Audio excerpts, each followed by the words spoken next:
हाय बाबू, कैसे हो?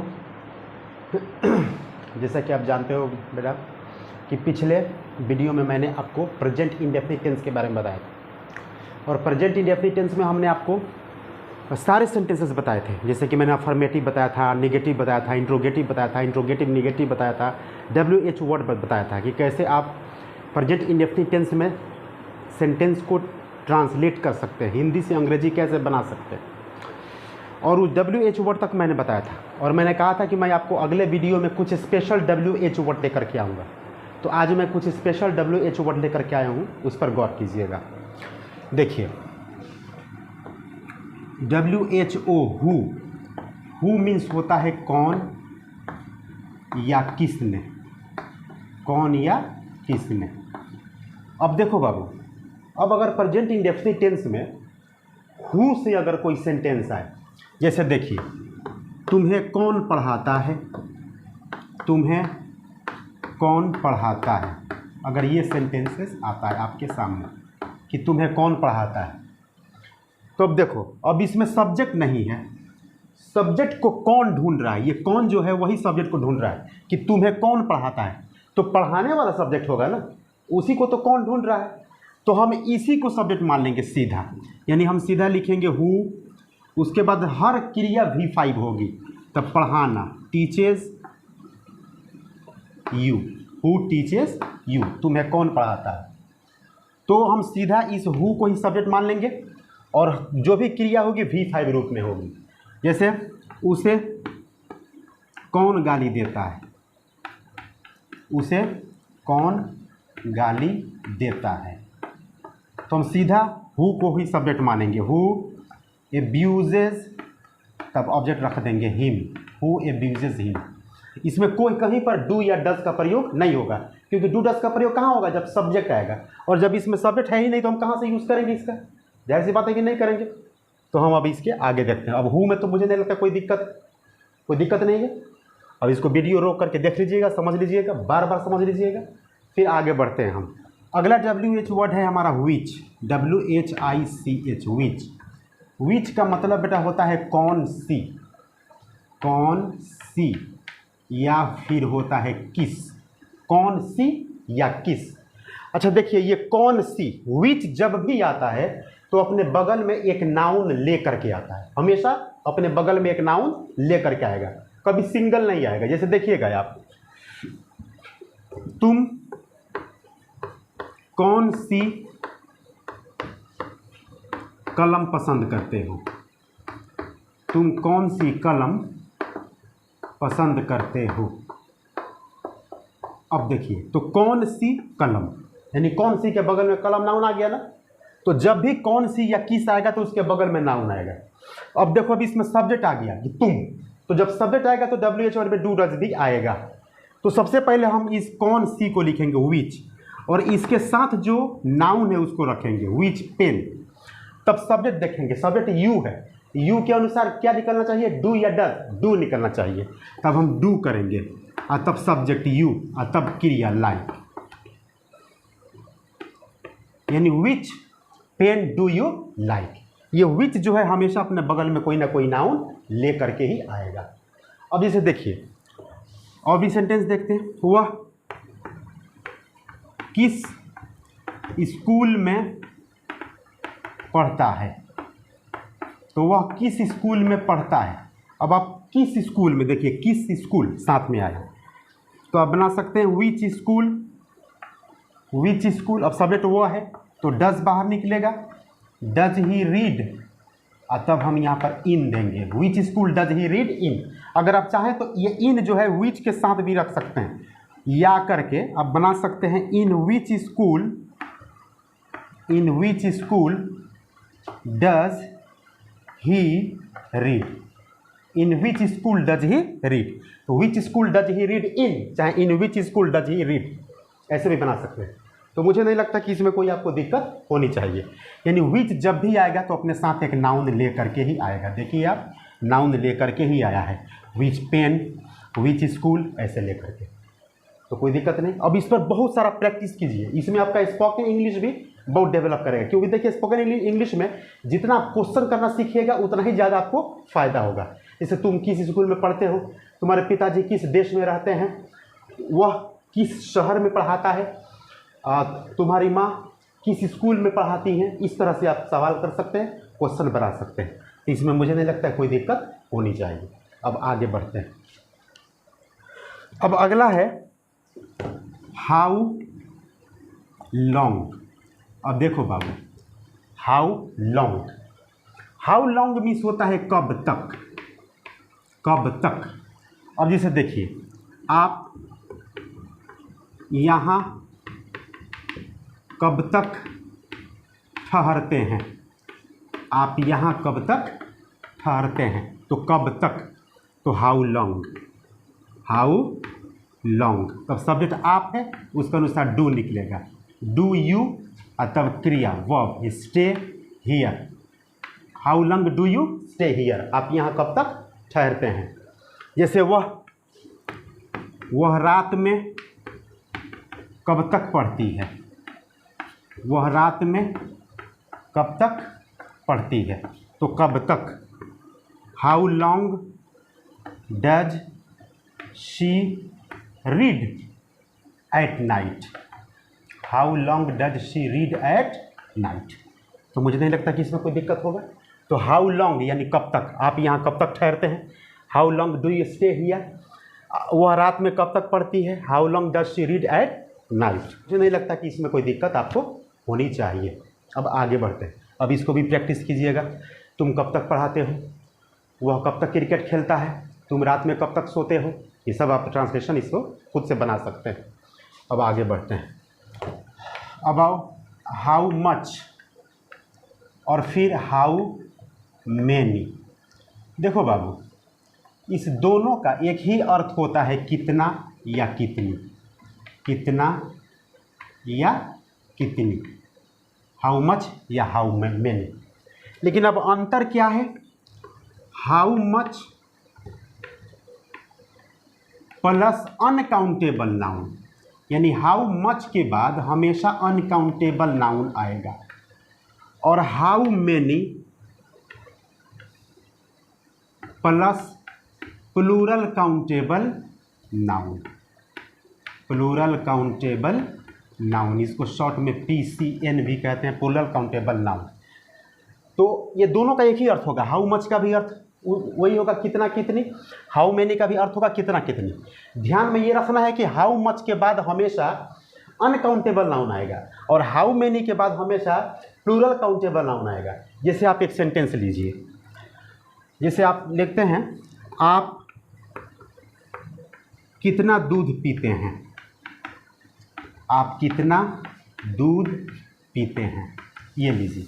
तो अब आप कितना के बगल में देखिए, कितना के बगल में हम देखें कि जो नाउन है वो कौन नाउन है। तो दूध अनकाउंटेबल नाउन है, तो हम इसको हाउ मच बनाएंगे, एक ही साथ रखेंगे, नाउन को एक ही साथ रखेंगे, हाउ मच मिल्क।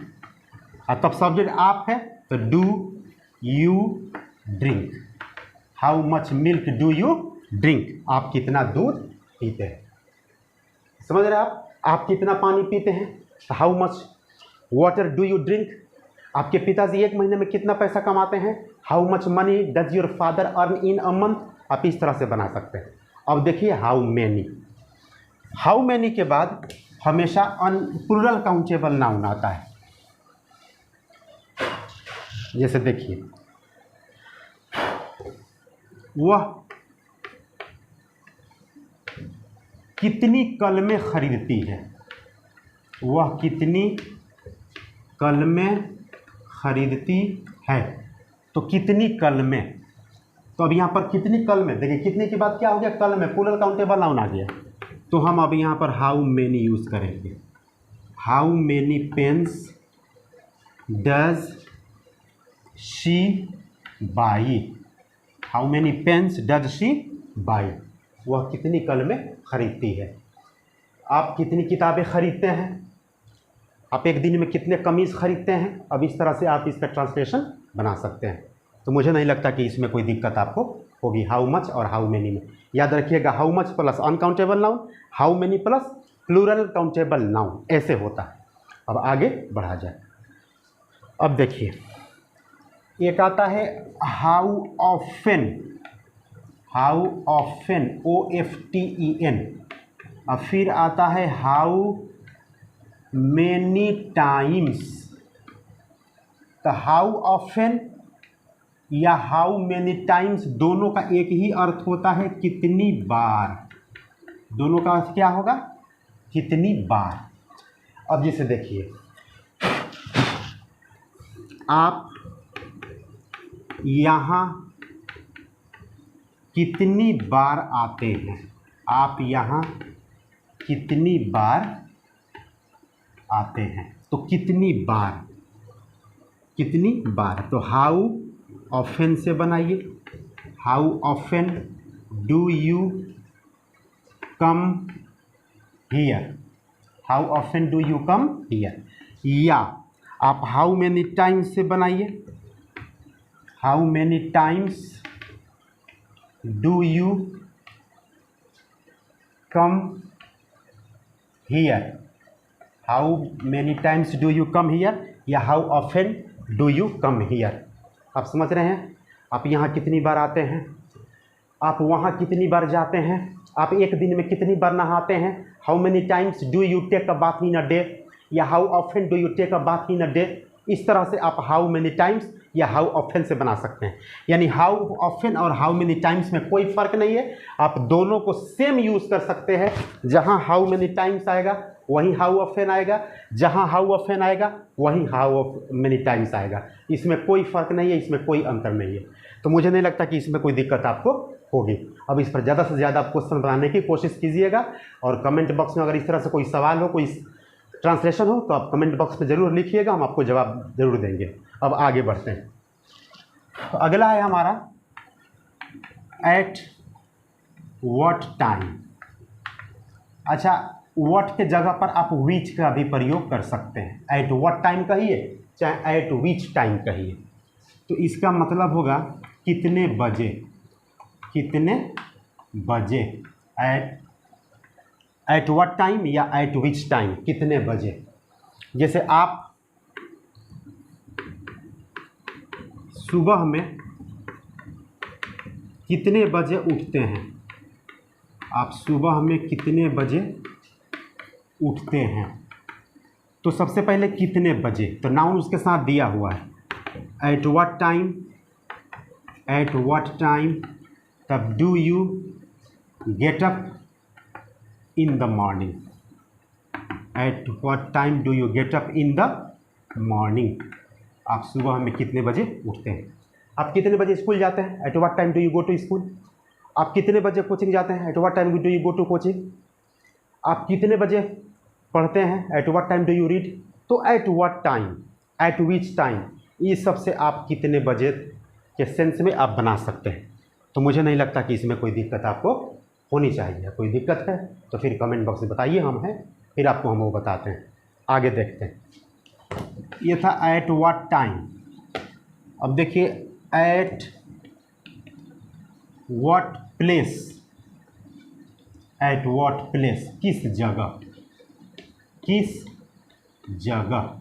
आप यहाँ भी एट विच प्लेस कर सकते हैं। एट व्हाट प्लेस, किस जगह। आपके पिताजी किस जगह रहते हैं, आप जनता बाजार में, कि आप पटना में किस जगह पढ़ाते हैं, इस तरह से आप बोल सकते हैं। जैसे देखिए, आप पटना में किस जगह, किस जगह पढ़ाते हैं। आप पटना में किस जगह पढ़ाते हैं, तो किस जगह। At what place, at what place do you teach in Patna.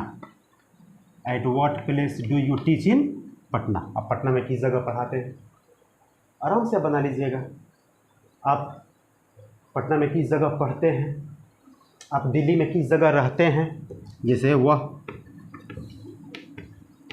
Delhi में किस जगह रहता है, तो वह दिल्ली में किस जगह रहता है। तो at what place, at what place does he live in Delhi. वह दिल्ली में किस जगह रहता है।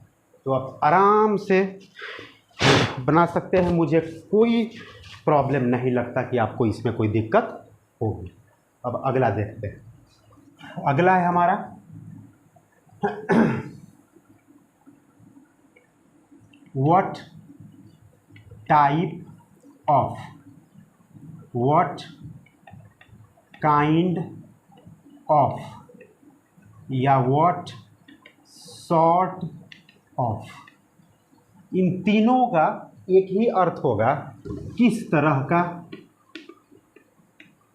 किस तरह का या किस प्रकार का, किस तरह का या किस प्रकार का।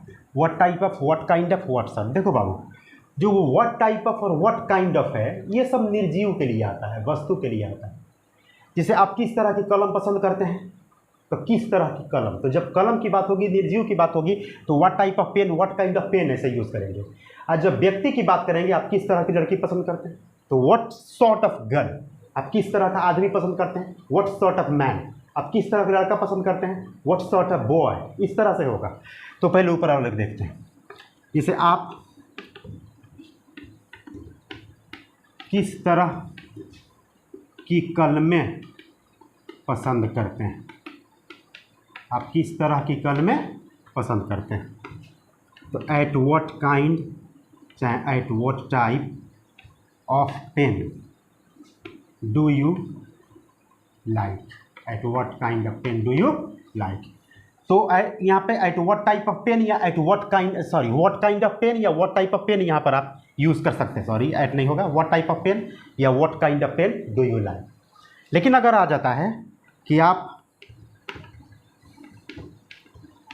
किस तरह की लड़की पसंद करते हैं,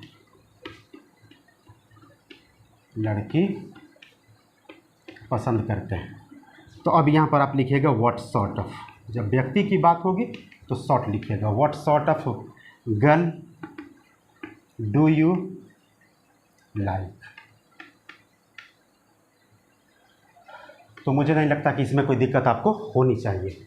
what sort of boy do you like, what sort of man do you like, what type of pen do you like, what type of book do you like, what kind of book do you like, what type of mobile do you like, इस तरह से आप बना सकते हैं। तो ये आपके रहे एडवांस WH वर्ड। इसमें कहीं भी कोई भी कन्फ्यूज़न होगा, आप बेहिचक कमेंट बॉक्स में मुझे बताइएगा, जो भी दिक्कत होगा मैं आपको फिर से बताऊंगा। अब आगे हम लोग प्रेजेंट इंडेफिनिट टेंस में अब एडवांस ट्रांसलेशन सीखेंगे कि अगर किसी सेंटेंस में एक से अधिक वर्ब्स आ जाएं, क्रियाएं आ जाएं, दो क्रियाएं आ जाएं, तीन क्रियाएं आ जाएं, तो वैसे सेंटेंसेस को हम कैसे बनाएंगे, बड़े बड़े सेंटेंसेस कैसे बनाएंगे, अब इसके आगे हम अगले वीडियो में ये सिखाएंगे। तो जो भी बाबू चैनल पर नए हो, चैनल को सब्सक्राइब जरूर करना और लाइक और शेयर ज़रूर करना, अपने दोस्तों तक जरूर पहुंचाने की कोशिश करना। जय हिंद, फिर मिलते हैं अगले वीडियो में।